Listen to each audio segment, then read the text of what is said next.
Semoga Jumat ini dijadikan oleh Allah Subhanahu wa taala sebagai Jumat yang berkah, Jumat yang melahirkan perubahan kebaikan dan kemuliaan untuk kita semua. Hadirin, terdapat dalam satu riwayat yang disampaikan oleh Imam Al-Hakim An-Naisaburi dalam kitabnya Al-Mustadrak Lis-Sahihaini, kitab hadis yang disusun sesuai dengan persyaratan Al-Imam Al-Bukhari dan Al-Imam Muslim rahimahumallahu ta'ala. Saat keduanya telah meninggal, Al-Imam Al-Hakim An-Naisaburi mengeluarkan persyaratan-persyaratan yang sangat ketat dari Al-Imam Al-Bukhari dan Al-Imam Muslim dalam meriwayatkan hadis keduanya, lalu menggunakan metodologi dari persyaratan itu untuk menghimpun hadis-hadis yang pada umumnya belum diriwayatkan oleh keduanya. Maka di nomor hadis 1908 yang tersambung sanadnya pada sahabat mulia Abdullah bin Mas'ud radhiyallahu taala anhu, didapatkan satu keterangan hadis dari Nabi sallallahu alaihi wasallam ketika beliau bersabda, "Man qala dubura kulli salatin astaghfirullah alladzi la ilaha illa huwal hayyul qayyum wa atubu ilaihi ghufira lahu wa in kana farran min az-zahfi." Nabi sallallahu alaihi wasallam pernah bersabda, siapa yang mampu berdoa dengan mengucapkan di setiap selesai salat, astaghfirullah alladzi la ilaha illa huwal hayyul qayyum wa atubu ilaihi, saya mohon ampun kepada Allah, Allah satu-satunya Tuhan yang saya pertuhankan, yang selalu hidup, yang selalu menegakkan perhatian dan aturannya. Saya bertobat kepada Allah atas segala dosa yang pernah saya kerjakan. Maka Nabi memberikan komentar, ghufira lahu, maka Allah berkenan mengampuni dosa-dosanya, wa in kana farran minaz zahfi, walaupun ia pernah melakukan satu dosa besar seperti melarikan diri dari medan juang. Hadirin, Al-Imam An-Nawawi rahimahullahu ta'ala memasukkan pula hadis ini, riwayat ini pada bagian zikir beliau khususnya di pagi hari, kemudian menyambungkan satu riwayat yang menempatkan paginya khusus di hari Jumat, sehingga beliau memasukkan pada zikir pagi di hari Jumat, dan riwayatnya dengan mengatakan man qala fi kulli sabihati al-jumu'ati, siapa yang membacakan hadis ini, doa ini, riwayat ini setiap pagi di hari Jumat, setiap Jumat, dengan kalimat yang sama, astaghfirullah alladzi la ilaha illa huwal hayyul qayyum wa atubu ilaihi thalathan, dibacakan selama 3 kali, dibacakan sebanyak 3 kali. Ghufira lahu, Allah berkenan mengampuni dosa-dosanya, wa in kana farran minaz zahfi, sekalipun ia pernah melakukan dosa besar, ia menghindar dari medan juang. Hadirin, ada analisis yang cukup menarik dari kalimat yang diungkapkan ini, singkat, padat, serius, hasilnya begitu besar. Kalimat ini bukan sekedar doa yang saat dimunculkan seakan-akan seseorang bebas melakukan kesalahan, mudah melakukan dosa bahkan yang besar, lalu tinggal mengucapkan kalimat ini dan selesai. Ada pemahaman dalam setiap teks hadis yang disampaikan, ada pengertian dari setiap apa yang diajarkan oleh Nabi sallallahu alaihi wasallam, dan di titik itulah kita membutuhkan sanad untuk mengetahui itu semuanya. Kalimat astaghfirullah yang diucapkan setelah selesai sholat ataupun juga setiap Jumat di akhir pekan memberikan kesan korektif dan evaluatif kepada setiap kita selaku hamba Allah Subhanahu wa taala. Koreksi dan evaluasi, mengoreksi hal-hal yang tidak tepat yang pernah kita kerjakan, mengevaluasi kinerja amal soleh kita yang mungkin belum banyak dikumpulkan. Termasuk setelah menunaikan solat. Mengapa zikir pertama yang diungkapkan kalimat istighfar? Sebagian ulama mengatakan boleh jadi seharusnya hamba yang solat itu menunaikan solat dalam keadaan khusyuk, dia abai dengan sifat khusyuk itu. Ada yang baru takbir sudah ingat dengan pekerjaan.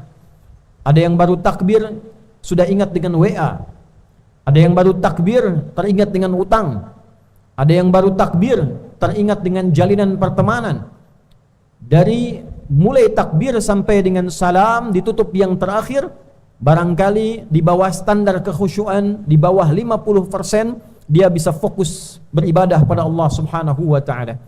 Untuk itulah selesai menunaikan salat, kalimat pertama yang kita ucapkan astaghfirullah, seakan memberikan pesan permohonan ampun kepada Allah karena tak mampu fokus sepenuhnya dalam salat, karena lemah untuk khusyuk sepenuhnya dalam salat. Yang dengan kalimat itulah Allah berkenan mengampuni dan menutupi kekurangan-kekurangan yang terjadi saat solat itu.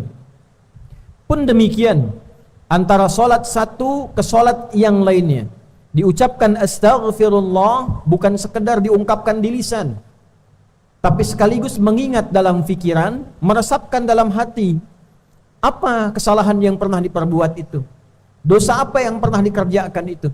Dari ujung kepala sampai ujung kaki, mata yang salah melihat, telinga yang salah mendengar, lisan yang salah bicara, sampai dengan kaki yang keliru dalam melangkah. Maka kalimat astaghfirullah mengoreksi semua bagian perilaku yang salah itu, mengevaluasi perilaku yang tidak tepat itu, dan merubah semua yang keliru, yang salah itu ke jalan yang saleh. Itu hakikatnya. Untuk itulah kemudian dilakukan langkah evaluasi harian, lalu bertemu pada Jumat ada evaluasi pekanan. Diucapkan dalam setiap Jumat untuk mengevaluasi dalam sepekan. Apa kekurangan yang dilakukan, kesalahan yang dikerjakan, perbuatan negatif yang sudah terlanjur keluar, maka dievaluasi dalam sepekan, berupaya untuk memperbaiki itu dan meningkatkan takwa kepada Allah Subhanahu wa taala. Itulah sebabnya diantaranya ketika Nabi sallallahu alaihi mengatakan, Nabi sallallahu alaihi wasallam pernah menyampaikan, as-salawatu ila salawat wal jumu'atu ila al-jumu'ah wa ramadan ila ramadan kaffaratun lima bainahunna. Salat satu ke salat yang lainnya, Jumat ke Jumat, Ramadan ke Ramadan, akan otomatis menjadi kafarat dari dosa-dosa kecil yang pernah terjadi di antaranya. Dengan mengerjakan salat benar, ikhlas, dosa-dosa kecil digugurkan. Dengan istighfar mengevaluasi diri, ditambahkan setelah selesai solat, pagi-pagi dalam Jumat, kita istighfar, sampai dengan disebutkan 3 kali sampai sadar. Bukan hanya 3 kalinya, sampai punya kesadaran bahwa itu salah, sampai punya kesadaran bahwa itu keliru, sampai punya kesadaran untuk memperbaiki kesalahan-kesalahan itu. Saat itulah kita mengatakan, alladzi la ilaha illa huwal hayyul qayyum. Sampai kita mampu menetapkan ada Allah yang mengawasi kita, ada Allah yang kita tuhankan, ada Allah yang selalu hayyun la yamut, selalu tegak, selalu hidup mengawasi kita semua. Qayyum, tidak pernah abai dan lalai dalam mengawasi kita. Sampai kita punya rasa itu, merasa diawasi Allah, merasa dipantau Allah, sehingga dengan dipantau itu kita tidak bicara sembarangan. Takut kalau bicara sedang dipantau salah, takut kalau mendengar yang salah ketika sedang dipantau. Wa atubu ilaihi, dan di ujungnya kita kemudian berkomitmen, bertekad bahwa kita ingin berubah jadi orang baik. Kita bertobat pada Allah Subhanahu wa taala dan berjanji di hadapan Allah tidak akan mengulang itu kembali. Maka siapapun yang mampu melakukan ini, pantas bila Allah ampuni dosanya. Karena dia mengevaluasi dirinya. Setiap hari 5 kali dia evaluasi minimal. Setiap pekan dia evaluasi. Dia berjanji menjadi pribadi yang baik, dia mengoreksi kesalahannya.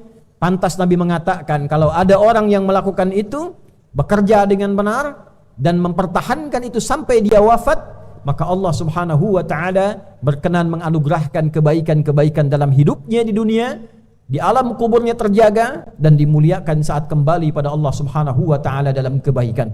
Untuk itulah Al-Qur'an menampilkan waktu-waktu tertentu untuk berzikir istighfar ini. Ada yang menjelang subuh disebut dengan sahar, jamaknya ashar. Di Al-Quran surah ke-51 Di ayat ke-18 Allah menyampaikan wabil ashari hum yastaghfirun.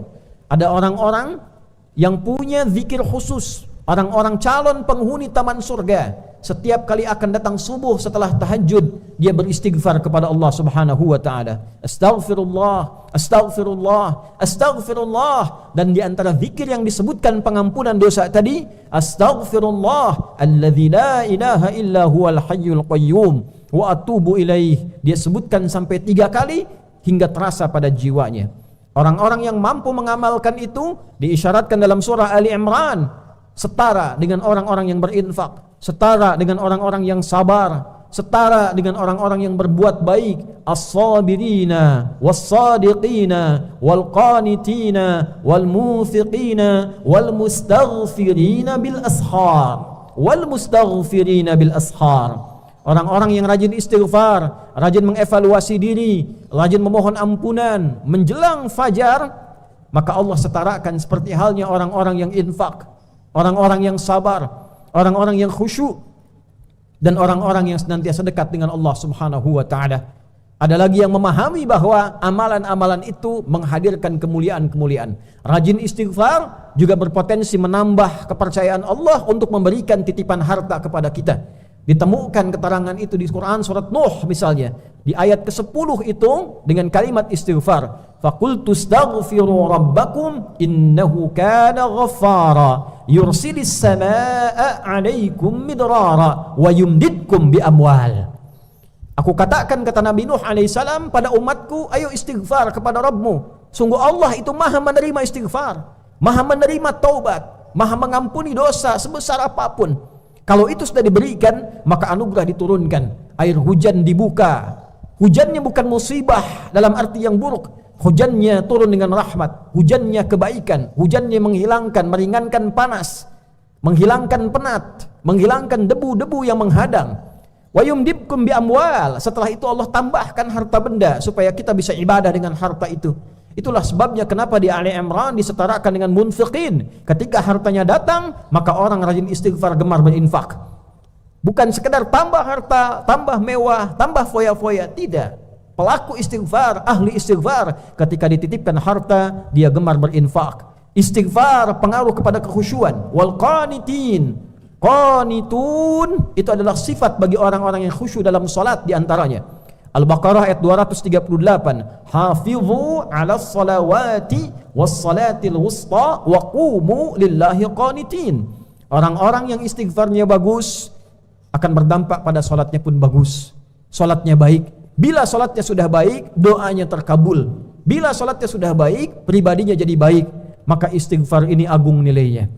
Mengampuni dosa, mendatangkan harta dari sisi yang tidak kita duga, dan merubah pribadi kita menjadi orang baik, serta mempengaruhi setiap ibadah kita berubah kualitasnya menjadi lebih baik. Itu diantara riwayat, walaupun singkat, padat, tapi bermanfaat. Dan dengan iman kita bisa mendapatkan itu. Berzikirlah dengan menggunakan iman, terimalah riwayat ini dengan menggunakan iman, lakukan dengan menggunakan iman, dan dengan iman itulah kemudian kita dihisab, dan dengan iman itulah kita hidup, dan dengan iman itulah kita dimuliakan oleh Allah Subhanahu wa ta'ala di dunia dan di akhirat. Semoga khutbah yang singkat ini bisa menjadi pedoman berkehidupan yang padat untuk kita dan menggugah kita untuk berevaluasi diri. Sungguh pada akhirnya seluruh aktivitas kita di dunia ini akan berakhir, selesai. Tapi yang belum selesai adalah pertanggungjawaban amalan kita. Apakah dinilai saleh ataukah dinilai salah? Jika sampai Jumat ini kita merasa masih banyak amal salah yang kita koleksi, sedikit amal soleh yang kita kumpulkan, dan kita berharap rahmat Allah, setidaknya manfaatkanlah Jumat ini untuk berintrospeksi, mengevaluasi diri, setidaknya menggunakan kalimat istighfar yang tadi diajarkan oleh Nabi SAW. Semoga dengan itu mengantarkan kita pada lembaran hidup yang lebih baik, dan juga menyampaikan kita pada akhir kehidupan husnul khatimah. Barakallahu li wa lakum fil Qur'anil azim wa nafa'ni wa iyyakum bima fihi minal ayati wa dzikril hakim wa taqabbala minni wa minkum tilawatahu innahu huwas sami'ul alim. Ud'ullaha yastajib lana wa lakum jami'an. Alhamdulillah wassalatu wassalamu ala Rasulillah nabiyyina wa sayyidina Muhammad ibn Abdullah wa ala alihi wa sahbihi wa dhurriyyatihi wa ummatihi wa man walah.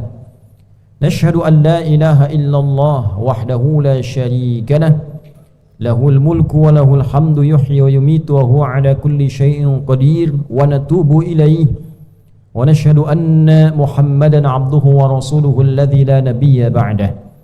Ibadallah, usi nafsi wa iyyakum bitaqwallahi faqad fazal muttaqun, fala tamutunna illa wa antum muslimun. Faqala ta'ala, ya ayyuhalladzina amanu taqullaha haqqa tuqatih wa la tamutunna illa wa antum muslimun. Hadirin, pada khutbah yang kedua ini, mari kita tutup dengan berdoa kepada Allah Subhanahu wa ta'ala. Isi dalam doa ini kita akan fokuskan untuk permohonan kebaikan dunia kita, evaluasi amalan kita, dan harapan kita kepada Allah agar diwafatkan dalam keadaan baik dan diterima ketika pulang menghadap Allah dalam penerimaan yang baik, dan diberikan tempat terbaik dan bertemu dengan orang-orang baik, terkhusus Rasulullah sallallahu alaihi wasallam. Qala ta'ala, inna Allaha wa malaikatahu yusalluna 'alan nabi ya ayyuhalladzina amanu sallu 'alaihi wa sallimu taslima. Allahumma salli wa sallim wa barik 'ala hadzal nabiyil karim الرسول الأمين نبينا وسيدنا محمد وعلى آله وصحبه أجمعين. اللهم نحمدك حمدا كما علمتنا أن نحمدك، ونشكرك شكرا كما علمتنا أن نشكرك. أنت المقدم وأنت المؤخر بيدك الخير إنك على كل شيء قدير. نستغفرك اللهم يا الله الذي لا إله إلا أنت، سبحانك إنا كنا من الظالمين ونتوب إليك. Rabbana la tada' lana fi maqamina hadza dhanban illa ghafartah. Ya Allah, jika ada hambamu yang menunaikan Jumat saat ini, di tempat ini khususnya datang membawa dosa seberat sebesar apapun, maka mohon ampuni seluruh dosa-dosa kami ya Allah. Wala hamman illa farajtah, jika ada yang datang membawa kegelisahan, mohon tenangkan hatinya. Wala asiran illa yasartah, jika ada yang datang membawa kesulitan, mohon ringankan dan hilangkan kesulitan hidupnya. Wala maridan illa syafaitah, jika ada yang hadir saat ini engkau uji dengan penyakit, mohon angkat dan sembuhkan penyakitnya. Wala dainan illa qadaitah, jika ada yang sedang terlilit oleh utang piutang, mohon limpahkan rizki kepadanya untuk melunasi utang-utangnya. Allahumma ya arhamar rahimin, ij'al jam'ana hadza jam'an marhuma wa tafarruqana min ba'dihi tafarruqan ma'suma. Jadikan pertemuan kami di Jumat ini menghimpun kebaikan dan kekeluargaan di antara kami, dan bila pun kami mesti berpisah, jadikan perpisahan kami mempertemukan kami dalam pertemuan yang lebih baik dibandingkan dengan hari ini. Allahumma ij'al baqiyata hayatina hayatan thayyibah wa akhira wafatina husnal khatimah. Ya Allah, jadikan lembaran baru kehidupan kami lebih baik dibandingkan hari-hari sebelum yang telah kami lalui. Dan bila pun kami mesti kembali kepadamu kapanpun waktunya, wafatkan kami dalam keadaan husnul khatimah. Tawaffana muslimin biqauli la ilaha illallah Muhammadur Rasulullah. Wafatkan kami dengan kemampuan di lisan kami untuk mengucap kalimat la ilaha illallah Muhammadur Rasulullah. Wa ajib kalimatana biqaulika ya ayyatuhan nafsul mutmainnah, irji'i ila rabbiki radiyatan mardiyah, fadkhuli fi ibadi wadkhuli jannati. Ya Allah, maka jawab kalimat kami dengan panggilanmu yang indah. Hei jiwa-jiwa yang tenang, cepat pulang kepadaku. Aku ridha dengan seluruh amalmu, engkau pun akan ridha dengan pemberianku. Masuk dalam golongan hambaku, aku siapkan surga untukmu. Allahumma ij'al nahnu ya Allah, Allahumma ja'alna nahnu ya Allah Habibi Sayyidina Muhammad sallallahu alaihi wasallam. Ya Allah, jadikanlah kami di antara umat-umat Nabi yang sangat mencintai dan menghadirkan cinta kepada Rasulullah sallallahu alaihi wasallam. Wahfadna wahfad biladana Indonesia, waj'al biladana baldatan thayyibatan wa anta tardaha. Ya Allah, mohon jaga kami ya Allah agar istiqamah dalam kebaikan, dan mohon jaga negeri kami Indonesia, dan jadikan Indonesia negeri yang penuh dengan rahmat darimu, dan Engkau jaga dari berbagai macam penyimpangan. Wahdi umara'aha liyahtadu ilaika wa liyakhaffifu hisabahum yaumal qiyamah. Dan mohon berikan hidayah ya Allah, berikan hidayah kepada para pemimpin kami di level atas sampai yang rendah, agar berpegang teguh ya Allah pada nilai ketakwaan kepadamu demi meringankan hisab mereka di akhirat kelak. Wahfad ulama'ana waj'alhum mukhlasin lakad-din. Ya Allah, dan jaga para ulama kami dengan kesehatan, keikhlasan, ketakwaan dalam menyampaikan risalah dakwah mereka. Allahumma barik hadhil madrasah akhyar wa ma'had amira ya arhamar rahimin wa man fiha wa muassisihi wa mu'tamiri. Ya Allah, berkahi madrasah akhyar ini, ma'had Yamira, dan seluruh yang mendirikan, seluruh yang menjaga, menghidupkan dan ikhlaskan kami untuk mendapatkan ridhamu ya arhamar rahimin. Allahumma unsur ikhwatana fi Palestin, Allahumma unsur ikhwatana fi Palestin waj'al ahya'ahum mujahidina fi sabilik wa mautahum syuhada wa alhiqna ma'ahum fi rahmatika ya arhamar rahimin. Ya Allah, anugerahkan pertolongan terbaikmu pada saudara-saudari kami di Palestina. Jadikan setiap yang hidup di antara mereka sebagai pejuang ikhlas karenamu, dan jadikan setiap yang wafat syuhada dalam pandanganmu, dan sertakan kami bersama mereka dalam rahmat yang telah Engkau tetapkan. Rabbana atina fid dunya hasanah wa fil akhirati hasanah wa qina adzabannar. Wa sallallahu ala sayyidina Muhammad wa ala alihi wa sahbihi ajma'in. Nastaghfirullahal azim alladzi la ilaha illa huwa al hayyul al qayyum wa natubu ilaihi walhamdulillahi rabbil alamin.